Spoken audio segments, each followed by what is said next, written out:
big plays on in their professional careers. And now we wait to see as the final bans come through. You know this is a match that both these teams were looking at for probably more than just this week, but maybe the previous week as well, and really honing in on what the strategies would be, who would win this fight.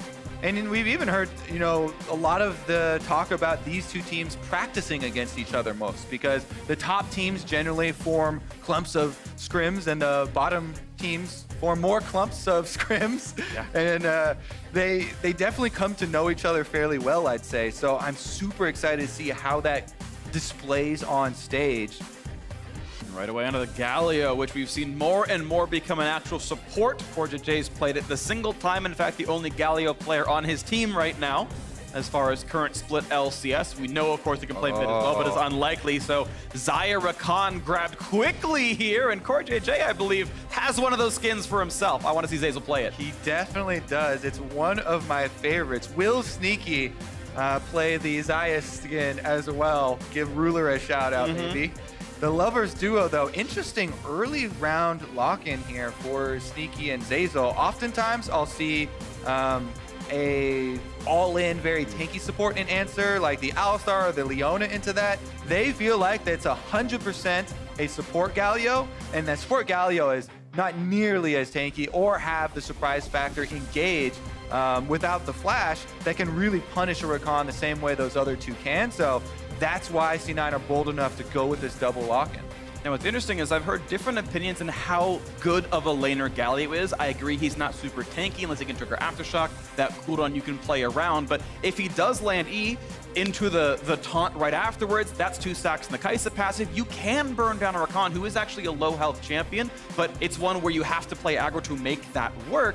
And of course, C9 with Xayah Rakan, one of the best 2-on-2 fighting lanes in League of Legends. Yeah, and the biggest thing that Galio is missing is speed of engagement. The taunt, you have to kind of charge up to get a bigger area there for himself. And speed is the thing you're measured against when you're against a Rakan. Let's see, though. The LeBlanc and the Jace have both been blocked in. Jace, to me, has been just an extreme power pick on this patch, and it actually goes through to the second round of picks here. I think that's very happy there for Team Liquid to be able to pick that up. It's flexible between multiple lanes, and not necessarily doesn't have to necessarily go up against the Syndra, though I do think it would be strong. Yeah, a nice thing that Liquid have going on right here is even if Jace goes mid lane, they play another physical damage top lane. They've got Kai'Sa with a decent magic damage profile. Their jungler pick is up still as well for something like an Elise or a Gragas, so you're not hemmed into one damage type. They have ultimate flexibility here, and that can make things really, really nice for you because you know you can move that Jace around. You can even put him jungle. We've seen that before as well. All right, Jarvan and LeBlanc both off the table here for Cloud9, banning away. We expect Impact to pick up a tank, so maybe not the Jace, but he has also played a lot of bruisers very effectively. And he has also had that game on the Jace where he did die 1v1 to Darshan as an Ornn, but afterwards, you know, when he was left alone with the turrets, he was able to take down the turrets with no champions defending them. So I guess you could get maybe a little happy face sticker for that. He got objective damage. What really matters. You hit the turrets. Yes.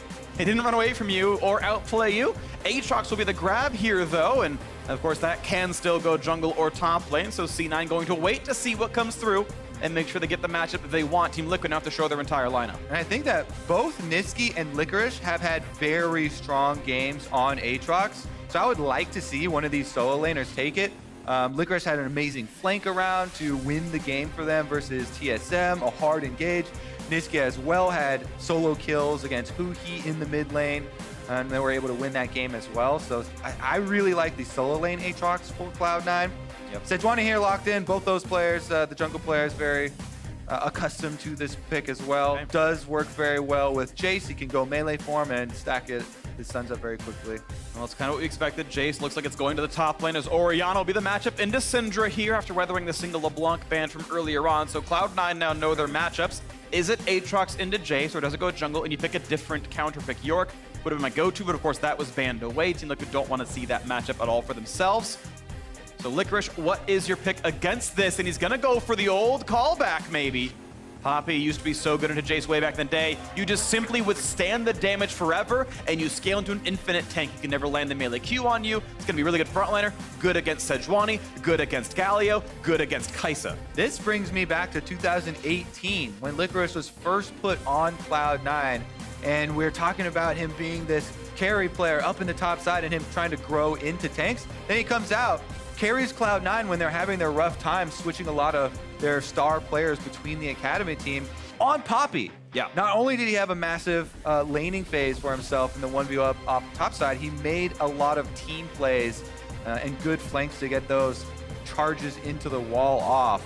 This champion, I think, is just so good into the Team Liquid lineup. We saw in some of the interviews with the players outside in the parking lot is that I think Reaper has a really good idea for what to give Licorice to beat Team Liquid with. Poppy is so good against 4 of the 5 champions here who have a single long cooldown dash that you really don't want to lose out on the kit. And I think this champion can be absolutely the MVP despite just being a simple top lane tank. It's going to be a close one. We know opinion is split on who's going to win, and it's the battle for control of first place, at least for a little while here. Team Liquid a game ahead. C9 can tie them in the standings with this win here. Orti almost gets out of arm's reach. And watch the players get ready. Smiles on the faces. This is going to be an exciting one. Jensen versus Niski. The first time around, Team Liquid and Jensen get the advantage. But Niski's been waiting. And here's your second chance.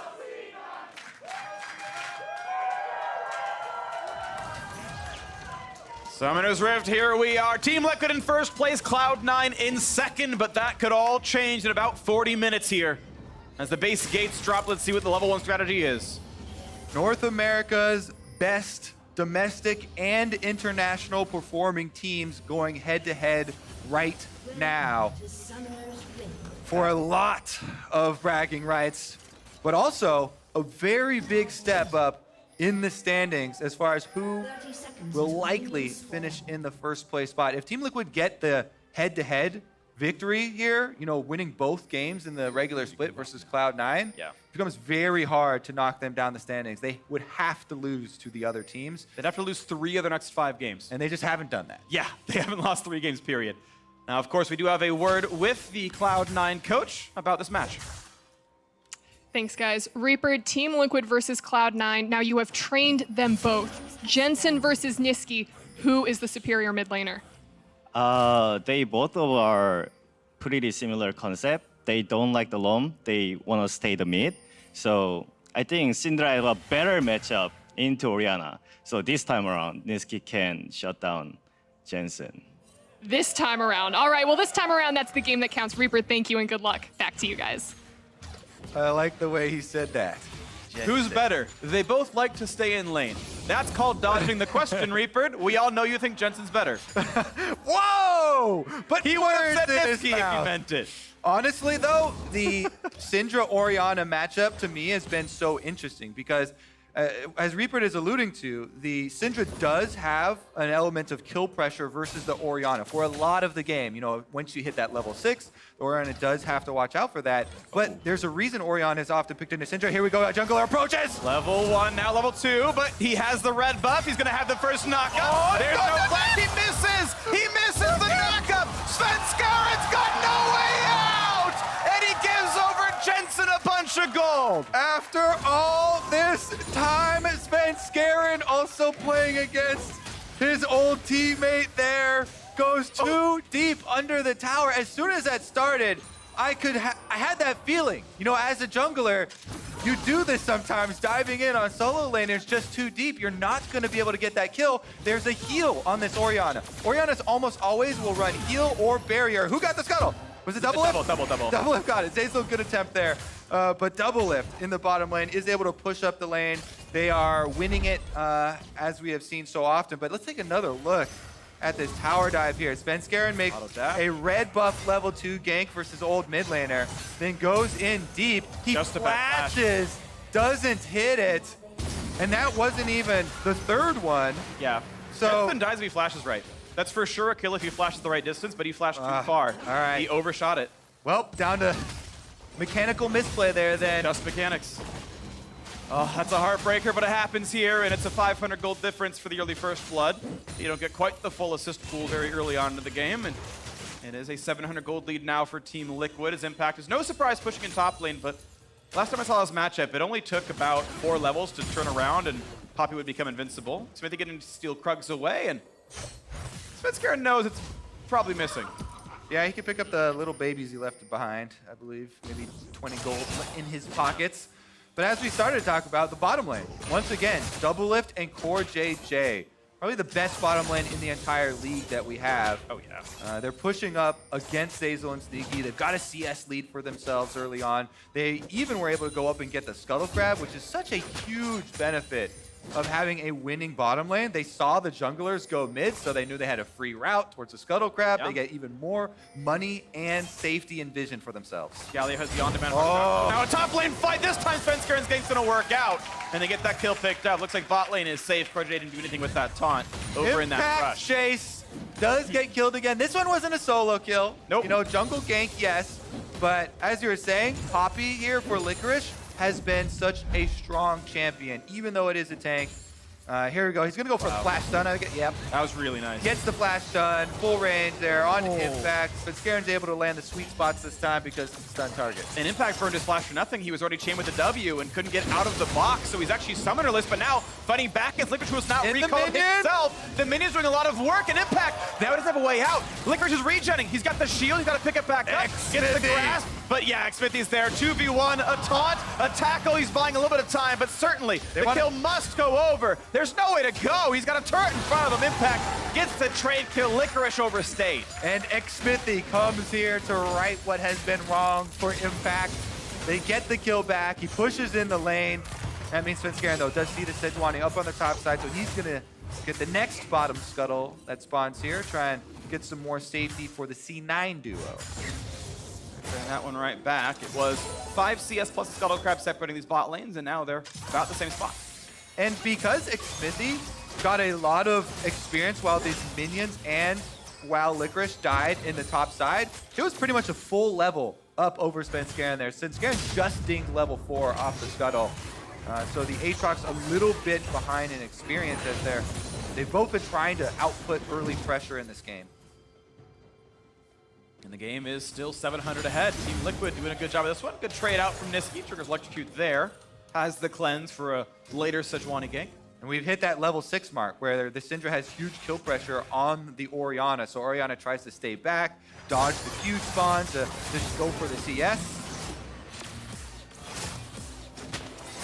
It's the first recalls out of bot lane as well. Sneaky spent his entire mana pool, so it could be here that he goes for it, as the other bot lane will inherit a cannon wave. I do want to point out, it is non-TP bot lane, so your recall time does actually matter. Unlike most pro games, where you can recall whenever you want, and you get back to lane instantly. This one is actually pretty good recall timing here. It's pickaxe double longsword. As Fever, of course, was buffed back in 9.4, so you don't lose that much priority rushing that item first compared to like the BF Sword Infinity Edge push. And it should be a pretty reasonable recall for Sneaky, should be fine, and it should be a pretty easy match for Double Lift. And I always have really liked cooldown reduction on Xayah. Early on, helping her make use of the big burst damage in her kit. See if she can go for the trades. I don't know how much she needs the mana refund. You can spam. It's very easy to wave clear and spend your whole mana pool doing it. You don't have to, but it feels good.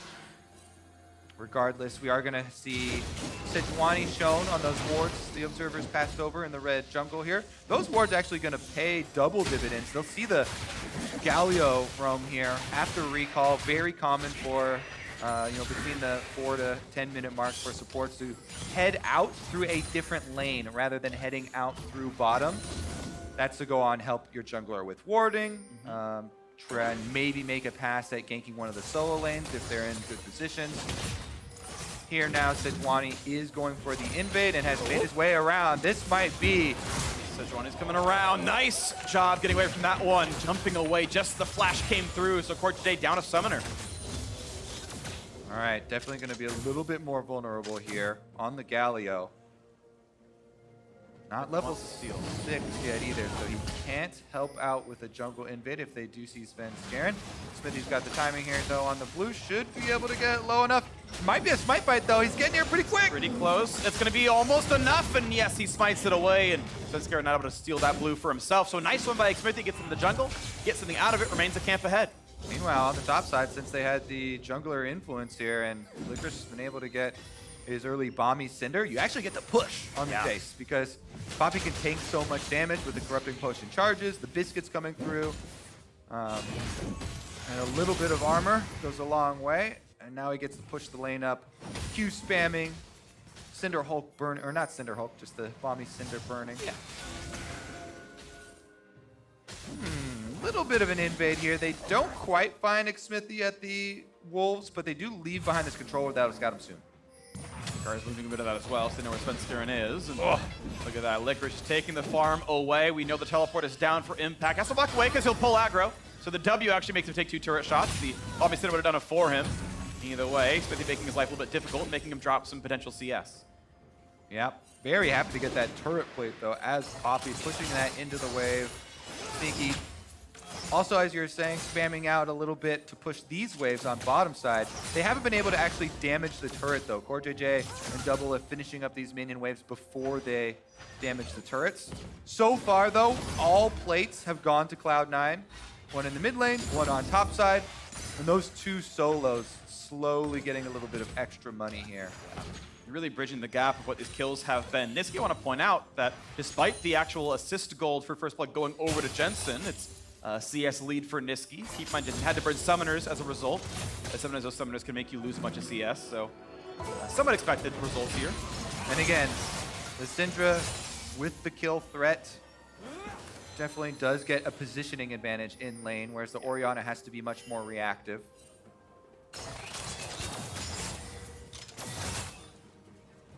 And we're kind of back to a normal holding pattern at this point. The first sort of item spikes have come through. The mana regen is in. We have a stopwatch already ready for Jensen. Licorice uses a minion there. Yeah, that's been his normal trading pattern. A little bit of a taxi. Yeah, he turns on Grasp the Undying by hitting minions, charges a random cast minion, auto Q, auto, and walks right back out, and Impact tends to get worn down for it. Sunflower Cape fully done, makes it really easy to stay alive in these fights. You can see his passive shield fully tanks an empowered Shock Blast. And here's turret plate number 2 in the mid lane. Niski getting more and more out of this lane, now actually fully a 200 gold or so lead in that matchup. For getting a strong one there for his mid laner this time guy. around.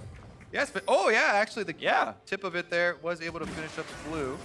Control ward goes down. Is he going to start this? Because he knows, you know Xmithy is on this top side of the map, so he doesn't start it off, but his control ward is immediately cleared out. Look at this gold here in the mid lane. Gold, yep. 300 of that being plate, some of that being CS as well, and a little bit back to Jensen for the assist. And this is pretty typical damage exchange early on, as far as Syndra looking for the poking opportunities, trying to find an angle on the Orianna. Smithy trying to keep him safe, passes through. They don't care about giving through vision. CoreJJ waiting for his jungler so that he doesn't get exposed when he goes deeper to fight for vision. Now it's going to be the battle for the bottom scuttle. I feel like it's been bottom a lot so far this game. And they've been fighting over it, giving some vision over this time. Makes Smithy with the lead, and now right away onto the Cloud Drake as CoreJJ knocks down some more of the vision. And it's darkness right now from C9. C9 bottom has pushed up, but it's because Team Liquid know that Aatrox is top side. There's no way for Svenskeren to get down there. Yeah, the top laners could teleport, but it's still a numbers advantage for Team Liquid, and they'll trade the rest of that turret for a Cloud Drake. And that's going to be the trade right there. So a lot of move speed on a Team Liquid. It actually has a gold conversion, generally speaking, but it's going to be power that pervades throughout the rest of this game, as it's already 3 turrets, plates down top side. And look at that, zoned off XP entirely, zoned off the gold as well. And here with this Rift Herald charging in, it's going to be Licorice probably getting all of that gold.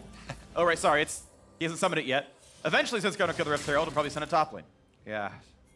Just leashing a little bit far out into the river. Rift Herald has a very long leash range, by the way. You can actually kill it pretty far away from the turret as well, as long as nobody sees you doing it. I have to say, the later this game goes, I mean, this game already is not going to look like a very successful arena for Impact to play in. He's a starved Jace. He's going for the Black Cleaver, so your Shock Blast later in the game, even if you hit a squishy target, aren't going to chunk them that effectively. And even with the shred from Black Cleaver, you're not going to put too much of a dent into Poppy. So I think that Cloud9 are very happy with the way the top side of the map has gone. considering the team composition that they have set up. But again, Team Liquid, they've always had their eyes on bottom. It's always about the double lift 4JJ lane for them, and that has a slight advantage. And even though the first power spike came through for Sneaky, he finished Essence Reaver a little bit earlier on, it's still not actually more attack damage right here. It's just cooldown reduction. So C9 pushes first. They can move around the map first, but hasn't turned into Drakes, hasn't turned into Heralds or Scuttles or anything. So doesn't matter too much. Now this time around though, they do get double lift to force the recall back. There's the BF double pickaxe, and it means the first turret plate now goes through. All right. Sneaky happy to cash in a little bit here, shared with Zeyzal. As you said, the double pickaxe, that's for Kaisa to get her Q evolve as fast as possible. Then you turn them into your completed items, Infinity Edge, Yeah. or your Rage Blade. After you can get your nice little mini power spike of so many extra missiles coming through. And double lift nearly level 9, that'll be that huge spike of evolve plus rank 5 Q, and could be really, really painful if he can find that correct target here. Almost gets the root, nice juking. Double lift not caught by the feathers. And you can see he's pretty safely able to wave to that second plate, not going to be going down. 3 top, 2 mid, 1 bot lane, I do believe. Rift Herald started up once again. This time around, Xmithie has vision, so Svenskern's got to get out of there. And Licorice, of course, pretty easily able to win the top side fight, and Impact out of mana, and the health bar down to half HP, pushing Smithy back over the wall as well. So once Licorice shoves in his blade, he probably goes back towards that Herald as well. Barely taking damage. Now Nissi coming by as well, 3v2. This objective is all about your solo laners because C9 drafted their Syndra for the priority mid lane and Licorice has control over top side. Now though, they're collapsing anyways. It's gonna be a fight! They're going for the stun. They're gonna burn down Svenskeren. What an ult. Doesn't press R in time. They get the Herald as well. Huge pickup there for Team Liquid. Now Niski's stuck in the pit. Has to flash away as well. Objective and the kill goes to Team Liquid. Svenskeren taken down again. And Rift Herald for Team Liquid plus a rotation from the bottom lane means turret destruction. That's really big plays right here. TL looking solid. It ties the game up in gold. They'll wait to summon the Herald a bit later on. It went to Impact a while ago. Meanwhile, Licorice hard split pushing top side will knock down that turret for himself. So first for the game now puts Cloud9 ahead 600 gold for what looks like the first time all game. So the reason why Cloud9 were confident in going for this is because Licorice has control on top side, Niski had pushed Jensen back. But since they collapse and the big timing comes through with the ultimate from Sejuani, and then no activation on the Aatrox ultimates, he just goes down with the shock blast. And that is going to be a very nice fresh of breath air for Team Liquid. See what they do if they can run with this one. Now, unfortunately for Impact, he is locked in a top lane for a little while here. He's still up on that side of the map, but should be summoning before too terribly long. Sneaky just afraid of what taunt flash in a backwards E would do to him. Can't actually go for too many turret shots here. It's a short range champion. Someone like Caitlyn will get a lot more turret damage, but the scaling obviously better on Xayah.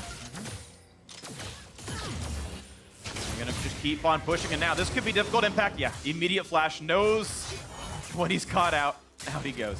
The top side of the map, definitely a dangerous area for Impact with his turret being taken. The Jace doesn't have much else to go on, so he's rotating towards the mid lane, and they have Orianna going down through the river here. Drake is about to spawn. It's an Ocean Drake coming up.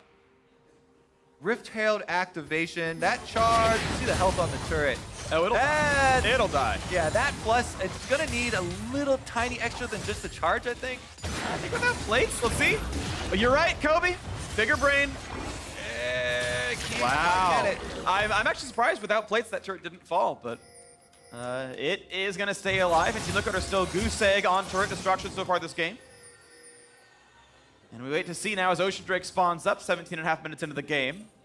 And very close. 300 gold separating these squads. Oh, they're going for it. Damage on this Svenskeren. Tom's going to come in as well. Gets the ult down in time. And that's the forced revive. Now for round 2, Xmithie's on the chase. Gets the blue smite. Not going to go any farther. Still has the ult though. And Svenskeren can no longer fight. That shock blast was close. Yeah, Svenskeren just completely annihilated there. Without the ultimate, Aatrox very, very futile to go try and fight this dragon. So that is going to be an easy objective for Team Liquid. Drake number 2, 3 kills. Gold still almost identical as the bot. Oh, no! I hate to see that. Oof. Cannon minion survives. And Core JJ says, I saw that. Yep, we all did, double lift. And he may have had a Sneaky's landing phase. All right. 25 CS doing well. Quick wave clear there for Impact. And we'll go back to the holding pattern in the mid game, waiting to see now what can be done. Obviously, the time for Impact's Jace to matter has well passed. He is going very one-on-one in the build, though. It's Black Cleaver into Blade of the Ruin King next. He is going to try to get some pressure against that Poppy, but it does mean his team fight's getting worse and worse. Yeah, I mean, the poke that you're going to land on the back line definitely going to take a hit here with this build. And I don't know if he ever really makes any headway. Maybe with the double fight. Right over to Aatrox instead of going for Zeyzal here, but Svenskeren stays alive on that one. That's Sejuani ultimate down. No shockwave burn for that. That's huge that the teleport is used by Cloud9, though. Licorice bottom side means Impact gets to get more money. This is how he came back on the Jace last time Team Liquid played it, when he plays it just PvE against Turrets. Jensen. PvP though here for Licorice trying to chase on in, still being slowed down. Just got the shield. What a play! Here comes Stopwatch, here comes Core JJ, and would you believe it? They've got a taste for Licorice. They've all shown up, and down goes the top laner, while the turret falls as well. 4v1, the poor Poppy will die, but the fight might just continue. But Jace around the back line. This could be a slaughter. Here comes Impact looking for a bit more. The ult used. Niski buying a couple more seconds, but watch out, it's 5v3. They're gonna find yet another kill. Trading it back though. It's a 4-for-1 long term. What a fight for Team Liquid. Sneaky's running as well. Has to burn the ult. Looking for the blast plant. Finally builds the space to stay alive. But again, 4-for-1 Team Liquid. And again, this one is started by a Cloud9 member trying to chase Jensen down.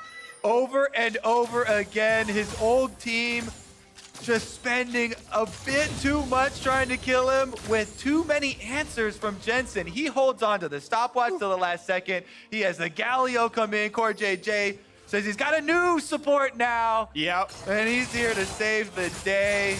Team Liquid really rallying around Jensen to support him and find the kills over Cloud9. I want everyone to go to Jensen's Twitter profile and find the tweet from 2 weeks ago saying, imagine camping a mid lane. Imagine camping mid against a smart mid laner. It's happening here again. He's turning around all the fights. He's 1-0-5, all on the back foot of receiving the gank and turning it around. He's doing a really good job of describing all this stuff right here.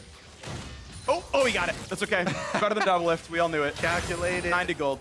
Meanwhile, we need to look at how are Cloud9 going to get this game back under control, because they continue to give away objective after objective now to Team Liquid with these consecutive plays. Licorice is the point of power for them, this Poppy, but him being the one down to go down there, I guess he's still got control over Impact. He really does. Like, this is going to be a very clear side lane lead versus the rest of the squad, it feels like, for Team Liquid doing very, very well. I mean, almost every single player has a farm lead and maybe kills as well on top of that one. Not going to find the summon. Will get close. Sneaky's got to be a bit careful. He's going to walk away from this one. They found Xfinity, though. They might just knock down Sejuani. The resurrection coming through for the jump. Finally, one kill for Niski. But look out for Svenskeren down to 500 health. They're not going to get the refrag, though, and it's a 1-for-0 Cloud9. Ooh, I thought Double Lift might be able to pop off in that team fight in the backline, but he doesn't get it. Enough of the damage out. C9 find the kill. They find the turret here, and quickly they answer the question. They will take more risks.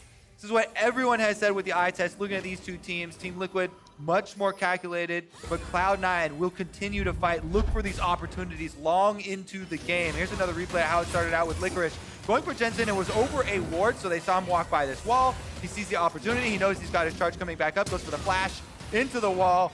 And how much HP? We can't even see the bar, but he's able to use the stopwatch to deny the auto that Licorice had in the air. It buys the time for the Galio ult to come down. That is the worst feeling after you are so close to getting the kill. And all of these crowd controllers arrive to save Jensen. Then they have the re-engage here. Core JJ flashes in on the Galio. Impact comes through for the flank. He knocks Niski back in. Core JJ then charges another taunt on the Galio here to quick cast, get 2 more kills for the team, even though Impact goes down. We can see this game is still close to tied. The second Cloud Drake spawning right now. Is Xfinity going to grab that easy pickup on one of the Shelly twins. Down that one goes. And we can wait to see what happens. 200 gold separating the squads, but I would put the Drakes as even more beneficial here on this one, as You wait for the wave, wait for the next big play. Power Spike's good in a lot of spots. A very high AP build for Niski. He's actually went for Spellbinder pretty early on. That'll give him the move speed to find some picks as well. Cool to see that item picked up. Yeah, wants to make some big highlight plays. I do like it when you are able to shine with this item. You know, if you have vision control through the river, if you have more opportunities once it's charged up to be able to make use of that passive for a very impactful kill. You know, pop it, then pop your ultimate, get your stun down.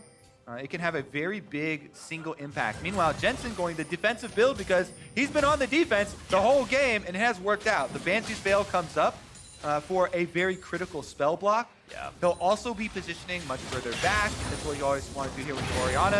Use someone else to place your ball for you and get the big shockwave, try and peel for the team. Yeah, and at some point, you got to consider there's going to be side lane 1v1s here between Niski and Jensen. And we were to talk about the matchup being Syndra favored, so the extra 90 or so MR in his item build will make him not get one shot. Doesn't have to worry about Zhonya's cooldowns. So definitely like it. You've got double up to carry as well. Still has really good farm, highest in the game.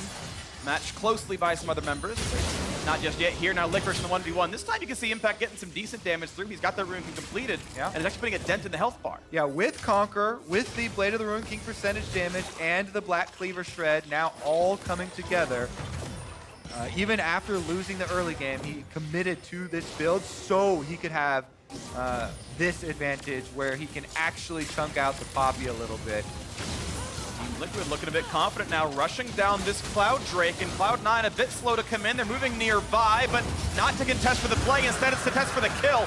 Gonna look for Zazel, not quite gonna kill him yet. Cloud Drake out, no harm, no foul. A third Drake picked up now, and C9 can only take down the mid lane wave. Yep, Team Liquid gonna chase him back out too. Impact pushes Licorice back.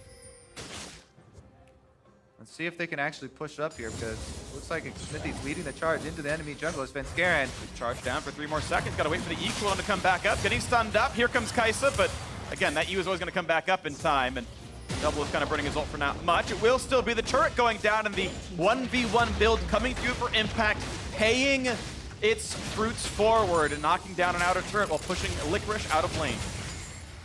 All right, let's see if this is going to be enough. Now is the time to move in your wards with the last of the outer towers going down. C9 are the first to tend to their side waves, though. Sneaky top side, Licorice on the bottom side that are trying to pressure the side waves. That gives you 30 seconds then to move into the river, try and place your vision. Svenskeren here is clearing out the Baron currently while they await for the reset. Still neck and neck in gold. Waiting to see what happens as the bigger team fights might come through later on. Cloud9 able to get a lot of farm and gold from other places as the 4-kill deficit has not turned into a gold swing just yet. Yeah, remember all of the turret plates in the early game Yeah. were taken by Cloud9. I believe Team 6-2 Liquid... or something? Yeah. All right. Conversion around the Baron area, though. Team Liquid have been able to push back. You can see them. That's the basic flow of the game. They trade at 1 minion wave, then move in to try and clear out these control wards. Currently, the rotation is still to keep Jensen in the mid lane. Core JJ using some of his Targon Fox there as well. And then they go support Xmithy on the invade. They've got a blast plant they can kill. They can know they can start setting up that top side jungle. Maybe look at a Baron a bit later on. One thing that Ocean Drake does is let you set up Baron baits and regen the damage the objective deals to you. You have to dance around this Scuttle Vision for another 20 seconds or so, but mark my words, that objective's days are numbered. Team Liquid's eyes seem to be on that prize. Ward's cleared back though. Core JJ can't fight for that control ward, and out he goes. Pushed around a little bit, kind of blast plant. Easily back into the pit though. Yeah, Core JJ does have everything available as well with the Galio. Decent chunk of HP. Svenskeren's getting fairly close though to areas that C9 don't have vision as they go in to clear the control ward. I would say that Cloud9... Gonna get some damage, forcing Zazel to half HP and back over the wall. So Cloud9 do have the speed advantage because they have the Rakan. However, they don't have the CC advantage. There's Sejuani, Galio, Orianna, all these things can stack here. Meanwhile, it has to be a very quick move from Zazel, who, as you point out, is still around 50% HP, hasn't been able to heal yet. And Rakan can get killed on the engage if he's not very careful. There's a lot of damage you can take on the way in. A nice ward spot in the back line. Thank you, Observer, throwing that. But now there's a flank. Gallia coming by as well. This could be massive. Sneaky getting away. A nice taunt on the front line, but the back line is staying alive. Svenskeren going to be revived. Corey J a little bit low. A Shockless deals some damage. This could be round 2 though. Svenskeren, he's stopwatch, but he's got no flash, and Jensen finds a single kill. Licorice will not push them out. Corey J just barely stays alive. It's 5v4. Team Liquid, without a smite to contest, can start taking over the map. Yeah, Core JJ gets extremely low, but with the Ocean Drake starts to regen, walks it off. They will be able to get the Scuttle Crab. Maybe Impact gets his turret as well. Licorice is on the way, and yeah, Impact can melt it. Neither top laner has the teleport. It's going to be a 4-on-4, but I think Licorice may be more important in that team fight as he pushes in towards Impact. The turret will drop down, and Impact gets the local gold all the same for touching it recently, and more money going over. Team Liquid now ahead. All right, we're going to take another look at the start of this team fight. Sejuani flanks into the backside. Galio cuts off the escape. And Sneaky does have to flash out of the ultimate, but Zeyzal had a good interrupt right there. There was no damage to back up the Sejuani Galio. So even though they cut off the team fight, it was Svenskeren on the Aatrox that was actually alone and in more threat with all the DPS from Team Liquid there. They're able to take down Svenskeren once again on the Aatrox. And if we don't see fights in the mid lane, we see fights in this top jungle for vision control. It's not C9 getting vision across the river, it's Team Liquid trying to push those wards off their red buff to set up the Baron baits, to set up those steals, or prevent the steals, I should say, or maybe set up a sneak. Right now it's going well for Team Liquid. They are poised to be ahead in this one and poised to win if they can keep this control going. They'll get a blue buff steal for their efforts as well. On the other side of the map, Licorice can really only watch here, and his ward will probably drop as well. He can fight Smithy for some control, but we know the Team Liquid's reinforcements are nearby. And now looking at Zeyzal, he's got to make sure he can jump back to the squad. Gonna go for the charm, go for the knock-up, a big burn down onto Smithy. Gonna try to knock down Sejuani, tack on the front side as well. 2 more autos, but no!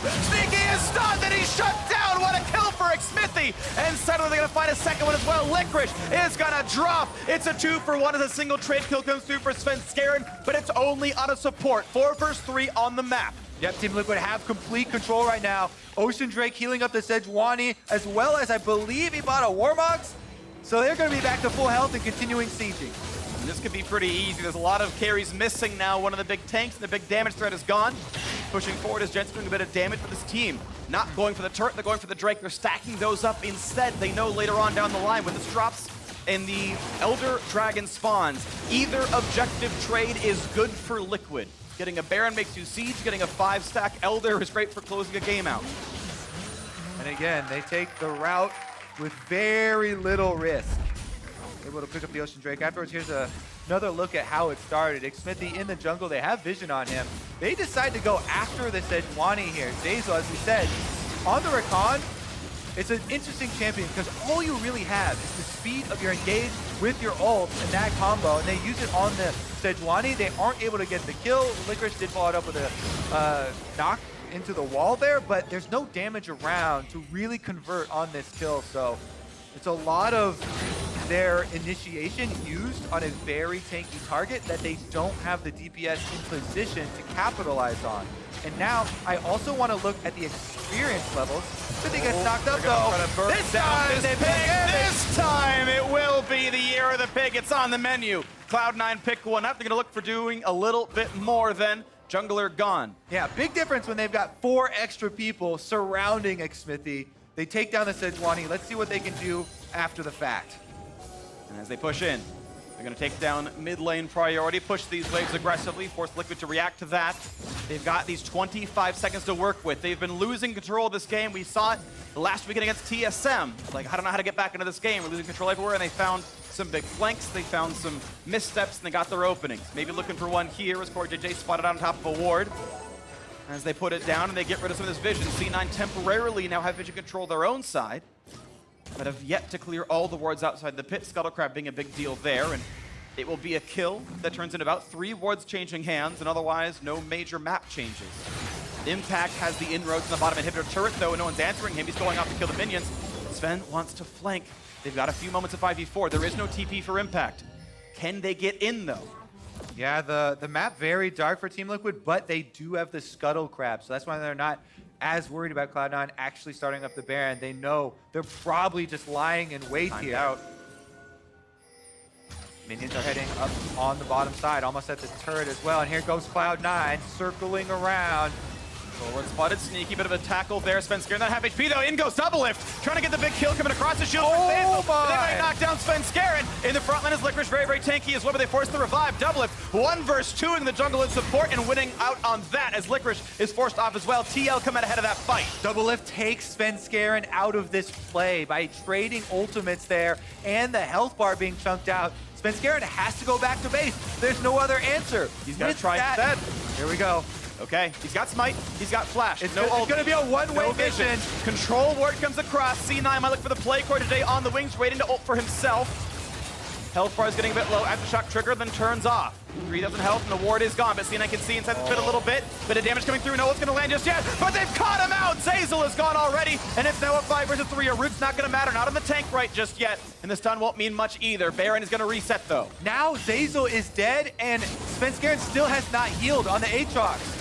He's extremely low. He can try and jump into the pit. He does have flash as well and smite ready, but they have to be so careful balancing this. Jace pushing up mid. And TL just keep regenning as C9 are waiting around and running out of wards. They still have the flash, they still have the smite, but the vision is out on this one. They've got to try to guess when it happens. The turret likely to drop, and TL just waiting. They're regenning with the Drake. Another ward goes down. Still can't see what's going on. When can they pull the trigger? Sneaky trying to make something happen, trying to get Baron to aggro and reveal himself over the wall. Are you kidding me? The Baron picked up by Cloud9, and it's time to run away. They only lose the jungler. What? Are you kidding me? Licorice goes on impact, but Cloud9 get it. I think it was Nisqy, Yep. the new mid laner, coming from the European LCS back to North America against Jensen this time technically, but it was him versus Team Liquid, and he secured the Baron. Early smite for Smithy. Oh man, Smithy known for hitting his smites on big objectives to steal them away from opponents, but he gets a taste of his own medicine this time around. Svenskeren Smite to 50. didn't need to actually smite, Nope. set it up. It was just throwing all of their damage in at the same time, and Smithy with a slightly early smite there. They take it, and Cloud9 have bought themselves a pass to extend this game. Let's see how this turns it around. Team Liquid were kind of closing the loop, but new life breathed into C9. Absolute lifeline here as we wait for the next items to come through. Licorice, though, dropped about 2K, has to respect this a little bit there. Baron buff on means some temporary power, though, and C9 look like they want to push this pressure. But look at the damage. Double lift is so painful. Yeah. Even chunks disc a little bit as well. Svenskeren just constantly chunked out in these fights. Now, C9 are going to have to walk away from this Elder Dragon. It's very, very threatening because 4 Elemental Drakes to the side of Team Liquid. They've got a Kaisa that can just burn through the HP bar. Elder Dragon doesn't pose really any threat while you're tanking it either. So it's all about the vision. Can C9 get in?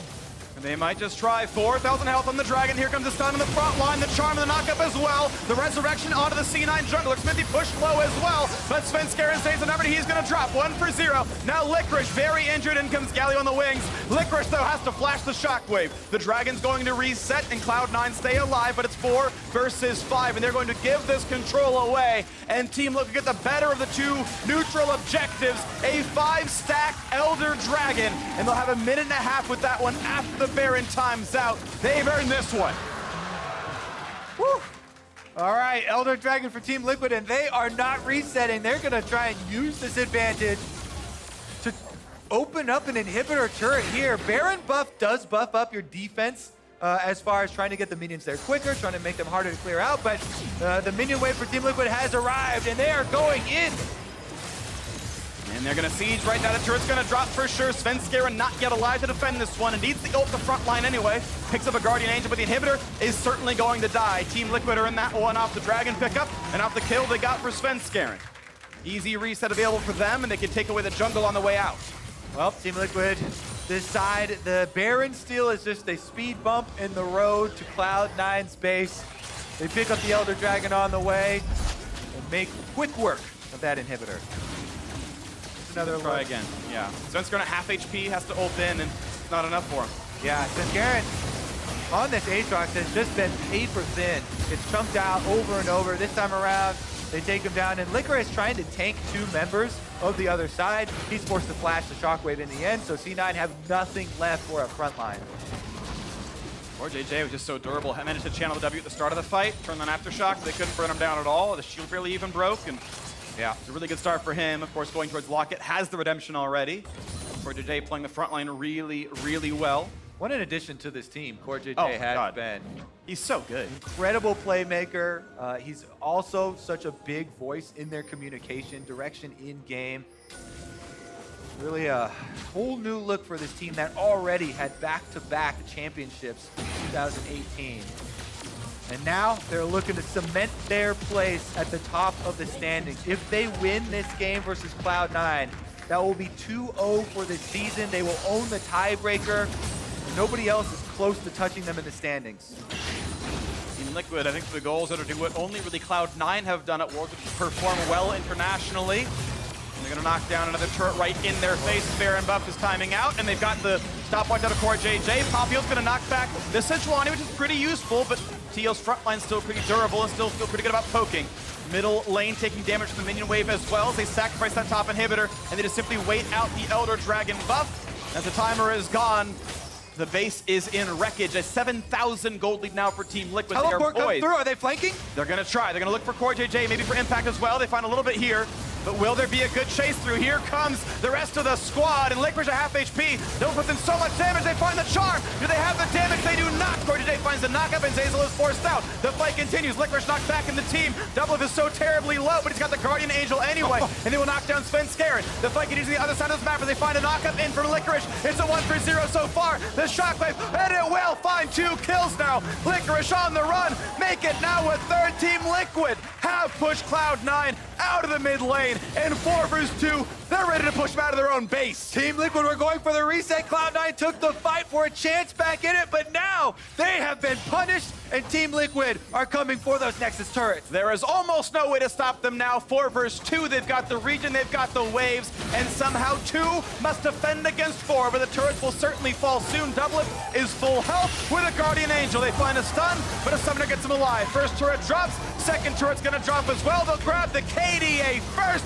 and they'll drop down the 1, then the second. It's an ace, and Team Liquid are well and truly the best team in North America.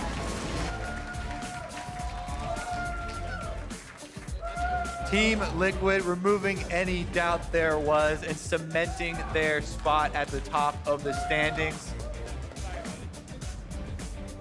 LCS #1 team and MSI hopeful.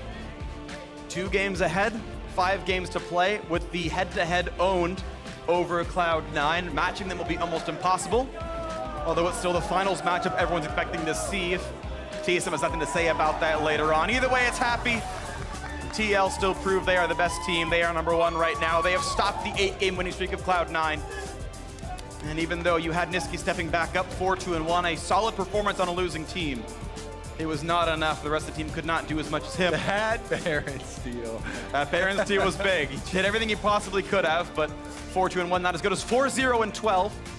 Yeah. That was Jensen's scoreline here. Team Liquid, definitely the better performers here in this one. Yeah. Licorice also showing his versatility, once again bringing out the tank play, but not enough for Cloud9. Team Liquid played it control the whole time. Yum. They consistently able to just steamroll here through the mid game, and that last team fight, effortless as far as the collapse, the peeling around Doublelift. Core JJ standing by his side, hitting the knockup, making sure that the Kai'Sa doesn't go down. 5-0-6, plenty of damage. Really good game overall by Team Liquid. Now we're going to send it down to Awfully, who's ready for an interview with the first place mid laner. Thanks, guys. Mid laner, wait a second. This is Doublelift, the AD carry for Team Liquid. Congratulations on the win. It was a first place match between you and Cloud9, basically. Now, I think a lot more people were expecting more from Cloud9. Were you? Yeah, I think we expected a lot. I was really nervous coming to the match because they're a really strong team, and they usually own us in scrims. So, yeah, I mean, they had some interesting strats. I think Zyricon is a really, really hard matchup for Galio support because the kill potential they have is really insane. And basically, we only had one play, which was to flash in. It didn't work out. So after early game, sneaking lane. there was really hard for me to feel impactful. So we were basically waiting for our time to go in, and we saw a chance at Dragon, and I guess Cloud9 is used to teams just rolling over against them, but I think we're a team that usually puts up a fight over every objective, and I don't think they were expecting that. And I mean, you guys are 12-1 right now, sole possessor of first place. You had the one loss against TSM, but after that loss, you guys bounced back stronger than ever. So what's more beneficial to the learning of the team, constant winning or being able to have a loss that you can kind of learn from mistakes from? No, that loss was a huge wake-up call, so it was really great. I mean, we were all really, really upset, and we really hated losing to TSM, and like that can be a really good thing. It could be negative, like we could have like turned on each other a little bit or something, but we just said, our mechanics were really bad that game, so let's all just like play a lot more solo queue and take practice a lot more seriously. So since then, I think we've been playing a lot better. Well, Double, thank you and congratulations again. And let's hear about those predictions from the State Farm Analyst Desk. Thank you very much, Avali. About half the caster crew is wallowing in their pain from the C9 prediction. Not Mark. Yeah, I'm cheering. I did this, but I thought you were going to say cheering. Yeah. He's like, yeah, me. No, not quite. Battle for first place. Team Liquid reigns supreme here, as they did in the first game of the season, now holding the head-to-head 2-0 over Cloud9. But that game delivered in many ways with some back-and-forth fights and definitely chances for both teams to walk away with the victory. Well, I think Double said it well. We were expecting more out of Cloud9, but I don't think it was so much as more plays, but rather better execution. I do think they had the right idea a lot of the times, but it was just such a sliver of margin of error that they were making, particularly Sven. Not such great plays here and there, but the idea was really good all the time. Yeah, I think the first blood that happened in the mid lane, it was a decent idea. They're trying to go on him right away. He gets two because he did a good job pushing the wave. And then the thing that they mess up is the flash Q here by Sven misses the sweet spot knockup and damage, and Jensen ends up burning down from the corrupting pot to around 50 HP. He's one more Q, and so if they were able to get that knockup, they might have secured that kill. As a result of missing it, though, easy turnaround. I think even with that knockup, he lives. The big mistake here is that they went too early. If you're watching Jensen's position, you know he's going to keep moving forward because he pushed a wave, right? But Niski is about the 3 range creeps and 1 melee away from getting 2. So if you just give another 5 to 7-ish seconds for Niski to kill those range creeps, and maybe smite a melee creep going in, that's a guaranteed first blood right there. Because Sin just needs to be 2. Either way, there may be a couple opportunities for C9 to convert that early kill, and instead it goes the other direction. That's not where it stopped, though. Of course, we took a look at the top lane quite a bit throughout the game because it was, the shining point for C9 when we were looking at the matchup and the pregame expectations was that Licorice would be able to handle it. He gets that tank Poppy into the carry Jace for Impact, and that lane had some shenanigans Yeah, happening. the nameplate's backwards. It was supposed to be Licorice on the Jace and Poppy for Impact. It didn't turn out that way, but it was still really well played by Licorice in the early game to actually kind of crush Impact hard in lane. Well, I do think the build that you're calling out, Dash, the Blade of the Rune King, helped so much in the mid to late game for the Jace, allow him to actually fight the Poppy, because Poppy just wants to go in, use her spells. She's not going to chase you down. She's just going to try to combo you every once in a while. But this is the level 3 gank onto Impact in the top lane. Right. He doesn't expect it because Skull just died. He just hopped over the wall. Licorice is pushed in, but you get close to the wall, and the flash pound comes in. Yeah, it was a really well-timed gank because Smithy was just in the topside jungle, making sure Jace was safe pushing in, so it was a bit unfortunate. But then, good job by Impact kind of baiting the wave, saying, oh, it's a huge wave, I'm being an idiot fighting you, and then out of nowhere, Smithy shows up and turns the round. But at this point, the damage has kind of already been done. It is still not like a super huge Jace favorite matchup where you're 20 CS up and taking the turret, but it went completely the other direction. He was 20 CS down. You saw the forward percentage was 60% for the Poppy in this matchup. That is a disaster, and as a TL anticipating to win, I was terrified for a little bit. I think Licorice did a huge blunder right there. I believe if he just recalled and teleported back in and froze a wave there, because this is one of those situations where people are always asking, how do you know when to push or how do you know when to back? He can't push there because he can't get the wave in time.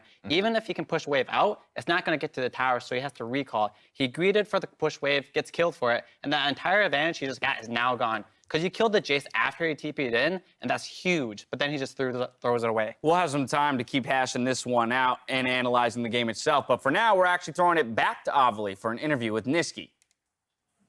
Thanks, guys. Niski, I just wanted to grab you after the game versus Team Liquid.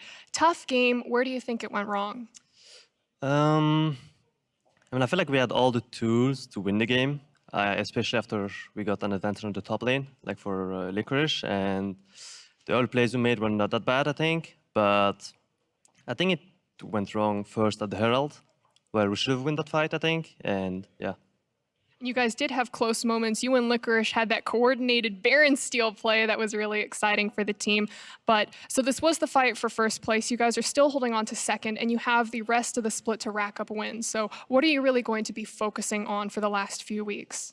I mean, I think still just winning every game, because I do believe we can win every game from now on. And even today, I feel like we should have won if we played it correctly. And yeah, nothing special, I think, to work on. Well, Niski, thank you so much for taking the time. Back to you guys.